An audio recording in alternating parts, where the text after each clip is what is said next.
কি নদীর প্রস্থ মাপার জন্য কি শুধু এই নৌকা দিয়ে গিয়ে এই পাশ থেকে ওই পাশে গিয়ে পিতা দিয়ে মাপতে হবে, অথবা ওই পাশে একজন পিতা ধরবে এই পাশে একজন পিতা ধরবে, এভাবে মাপতে হবে না। নদীর প্রস্থ আমি এ পার থেকে ওই পারের প্রস্থ ঠিক এই পারে বসেই নির্ণয় করতে পারবো। আসসালামু আলাইকুম। আজকে আমরা গণিতের অত্যন্ত মজাদার একটি টপিক শিখব। এই টপিকটি হচ্ছে আমরা নদীর এক পার থেকে অপর পারের প্রস্থ নির্ণয় করব। নদীর এক পারে দাঁড়িয়ে ঠিক আরেক পার পর্যন্ত নদীর প্রস্থ কিভাবে নির্ণয় করা যায় সেই নির্ণয়ের পদ্ধতি আপনারা এই ভিডিও দেখলে জানতে পারবেন ইনশাল্লাহ। প্রথমেই আমরা নদীর ওই পারে যে কোনো একটা কিছু, একটা কুটা হইতে পারে, একটা গাছ হইতে পারে, অথবা যে কোনো একজন মানুষ হইতে পারে, অথবা একটা প্রাণী হইতে পারে, মানে আপনার যে কোনো একটা কিছুকে প্রসঙ্গ বিন্দু ধরতে হবে।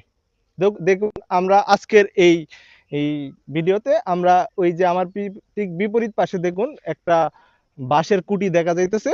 এই বাঁশের কুটি থেকে আমরা প্রসঙ্গ বিন্দু ধরবো। আর বাঁশের কুটির ঠিক বিপরীত পাশে আরেকটি বাঁশের কুটি আছে। এখন আপনি বলতে পারুন সবসময় তো বাঁশের কুটি থাকবে না। না, সবসময় বাঁশের কুটি না থাকলে আমি মনে করুন আমি এখানে দাঁড়ালাম, যে বিন্দুটাকে অথবা যে বস্তুটাকে আমরা প্রসঙ্গ বিন্দু ধরবো, এটা ঠিক সোজা প্রথমেই আমরা দাঁড়াবো। তারপরের কাজ হচ্ছে এই যে দেখুন আমি ওই বাঁশের ঠিক সোজা দাঁড়িয়ে আছি। এরপরের কাজ হচ্ছে আমরা যে কোনো দিকে, আমি এদিক দিয়ে যাইতে পারি, ওই দিক দিয়ে যাইতে পারি। আমি এই ভিডিওতে এদিক দিয়ে যাব। এদিক দিয়ে আমি যে কোনো একটা নির্দিষ্ট মাপে যাব। এটা আপনি 5 ফুট হইতে পারে, 5 মিটার হইতে পারে, অথবা 5 হাত হইতে পারে। আমি আপাতত একটা নির্দিষ্ট দূরত্বে যাচ্ছি।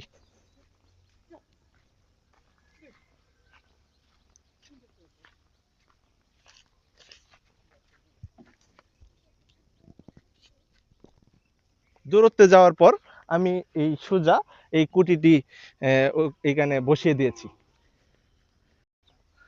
হাত দিয়ে মাপার পর আমরা যেটা পেয়েছি, এই কুটি থেকে ওই কুটির দূরত্ব 20 হাত।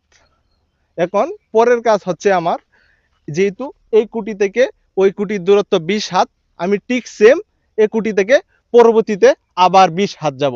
এখন আপনি যদি এই কুটি থেকে এই কুটির দূরত্ব 50 হাত থাকতো, তাহলে আপনি 50 হাত যাইতেন। আপনার যদি এই কুটি থেকে ওই কুটির দূরত্ব 100 হাত থাকতো, তারপরে আপনি 100 হাত যাইতেন। মানে আমি এটার দ্বারা বোঝাচ্ছি, যত হাত অথবা যত ফুট অথবা যত ইঞ্চি যাবেন, ঠিক সেম পরবর্তীতে এতটুকু যাবেন।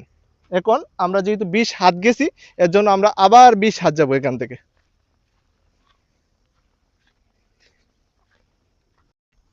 বিশ হাত যাওয়ার পর আমি এখানে কুটিটা স্থাপন করব। মানে এন থেকে মাঝখানের কুটিটার দূরত্ব 20 হাত, মাঝখানের কুটি থেকে প্রথম কুটিটার দূরত্ব 20 হাত, টোটাল 40 হাত। কিন্তু দেখুন এখানে মাঝখানের কাঠিটা আর শেষের কাঠিটা, আর আমরা যেটাকে প্রসঙ্গ বিন্দু ধরছি মানে নদীর ওই পাশে, এই তিনটা কিন্তু একটা উৎপন্ন করছে। একটু যদি ভালো করে খেয়াল করুন, একটা ত্রিভুজ উৎপন্ন করছে। এখন আমরা ওই ত্রিভুজের মতো ঠিক সেম একটা ত্রিভুজ নদীর এপারে ধরবো, তাইলে আমরা নদীর প্রস্থটা মাপতে পারবো। আমরা আমি শেষের কুটিটা যেটা দিছি, এই শেষের কুটির সোজা আগাইতে থাকবো। আবার দেখুন মাঝখানে যে একটা কুটি আছে, মাঝখানের কুটির সমান কিন্তু একটা এদিক দিয়ে যাইতে থাকবে। তারপর দুইটা মিলিত যেখানে হবে আমাদের অনুমান শক্তিতে বুঝবো, ওইখানে আমি আরেকটা কুটি দিব। আমি সোজা আগাবো। আমরা যদি নদীর এই কুটি থেকে ওই কুটির প্রস্থ মাপি, তাহলে আমরা নদীর প্রস্থটা পেয়ে যাবো ইনশাল্লাহ। আমরা এই কুটি থেকে ওই কুটির প্রস্থ যদি মাপি,